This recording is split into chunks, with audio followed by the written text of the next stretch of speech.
The door was open, and strains of Spike Jones' Der Fuhrer's face poured out into the hallway.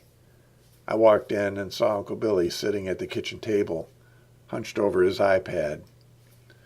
I went to the counter and turned down the iPod player. "What are you doing?" I asked. Billy looked up, a little startled. "You snuck up on me." "No, I didn't, Uncle. Your door is wide open." He looked past me at the doorway. "Oh, yeah. I told the maid to leave it open. I wanted to get a little cross ventilation." I walked over to the screen door that opened onto the patio. "It is a lovely day. Michigan at its best." Billy's gaze followed me. "Yeah, I guess. It's just nice to open things up and blow the stink out of here." "Well, if you put it that way." I walked back to the kitchen table and looked over Billy's shoulder. "So what are you doing?" "Sewing coconuts together. The hell does it look like I'm doing?"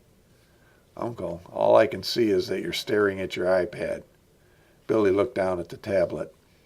"Yeah, well, I'm checking tweets." "Oh, anything interesting?" Billy looked back up at me. "Are you kidding?"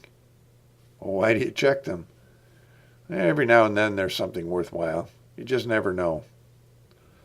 "Like when you read about Eb's wedding plans?" "Yeah, even that moron has a newsworthy tweet. The rest of them are ridiculous things about his books." "Things about his books? Like what?" He scrolled through the list of tweets. "Like this." He held up the pad for me to read. "Do bunnies float? Bunky does." And what's the rest? A link of some kind? Billy looked at the tablet. "Yeah, a link to the Facebook page for Bunky Learns to Swim." I pulled out a chair to sit down. Billy held up his hand. "Don't sit down. I want to get to Manny's before it closes." I pushed the chair back in and sighed. "Uncle, we've been through this. Manny's never closes." Billy shut down the iPad. "Remember what the farmer said when his mule died?" Yeah. It never did that before." He stood up. "Right, boyo. Let's get a move on."